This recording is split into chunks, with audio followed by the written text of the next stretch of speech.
আমি চাই সঠিক রায়টা হোক। উনি কতটুকু অপরাধী, সেই অপরাধী হিসাবে যেন ওনার রায়টা হয়, মিথ্যাভাবে জানি ওনারা ফাঁসাইতে কোনো রায় না হয়। এই ফ্যাসিস্ট সরকার যে রাজত্ব এই দেশে করে গেছে, গুম খুনের যে অভিযোগে উনি অভিযুক্ত, যে অন্তর্বর্তীকালীন সরকার তারা তাদের অভিমত অনুযায়ী যে রায়টা দিবে সেটা আসলে আমি সাধারণ জনগণ হিসেবে সমীচীন মনে করি না।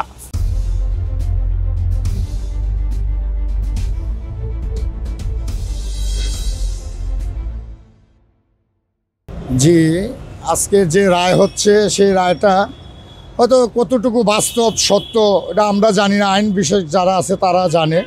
তবে আমার যতটুকু ধারণা যে সাবেক প্রধানমন্ত্রী শেখ হাসিনা, ওনার রায় যেটাই হোক, উনি এই দেশের জন্য হয়তো অনেক কিছুতে উনি ভুল করছে, খারাপ করছে দেশের, কিন্তু দেশের জন্য অনেক বড় বড় উপকার কিন্তু উনি করছে।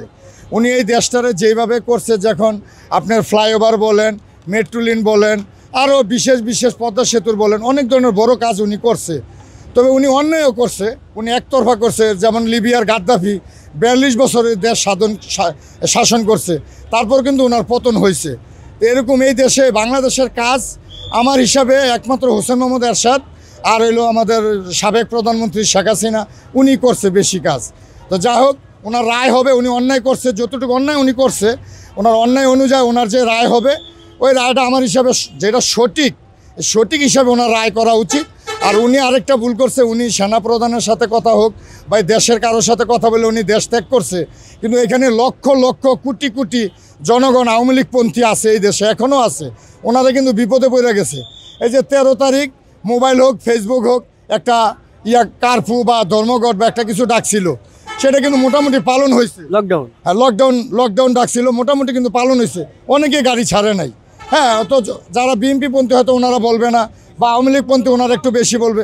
আমি নিরপেক্ষ হিসাবে যেটা বলছি, আজকেও কিন্তু 17 তারিখ ওনার রায় হওয়ার কথা। এই হিসাবে কিন্তু অনেক গাড়ি বন্ধ, অনেক গাড়ি চলতেছে না, জনগণও কিন্তু আসতেছে না বা চলতেছে। তবে রায় যেটা হোক, আমি চাই সঠিক রায়টা হোক। উনি কতটুকু অপরাধী, সেই অপরাধী হিসাবে যেন ওনার রায়টা হয়, মিথ্যাভাবে জানি ওনারা ফাঁসাইতে কোনো রায় না হয়। এটাই আমি জনগণ হিসাবে এবং সাধারণ জনগণ হিসাবে আমার এটাই ইচ্ছা, এটাই আমার কথা। একমাত্র স্মার্ট সিটি বসুন্ধরা, আধুনিকতায় এক ধাপ এগিয়ে।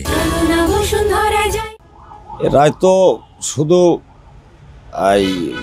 আমার চাওয়া না, সমগ্র দেশবাসীর চাওয়া। কারণ এই ফ্যাসিস্ট সরকার যে রাজত্ব এই দেশে করে গেছে, তো ওনার তো পালায়া যাওয়ারও কথা ছিল না। ওনাকে যদি ওই 5 তারিখে সাধারণ জনগণ যেভাবে গণভবনের দিকে আগাচ্ছিল, যদি উনি হেলিকপ্টার যোগে না পালায়, তাহলে তো ওনার আর জীবিত থাকার কোনো সুযোগ ছিল না।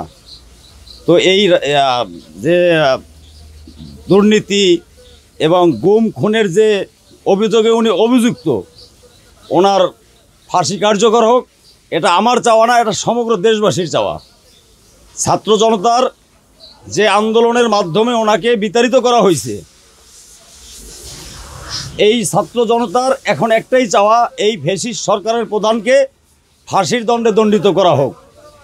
এটা সমগ্র দেশবাসীর চাওয়া, আর দেশবাসীর সাথে আমিও সহমত প্রকাশ করি।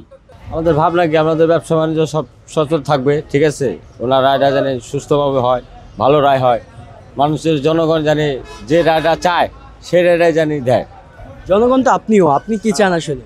আমি আসলে চাই যে ভালো রায় হোক, ঠিক আছে। ওনার শাস্তি হোক। শাস্তিটা কেন চাইছেন আসলে? এই যে ছাত্র হত্যার জন্য। হ্যাঁ, আর দেশে তো মনে করেন যে সব লুটপাট করে রাখা গেছে, উনি দুর্নীতিবাজ এখন। কারণ জনগণ হিসাবে আমাদের বলার আছে, আমরা কোনো দলের না, তারপরও যেহেতু এটা রাজনৈতিক বিষয় অভিমত, সেই বিষয়ে আমি বলতে চাই যে রায়টা আসলে কোনো যুক্তিসঙ্গত নাই এই রায়ের।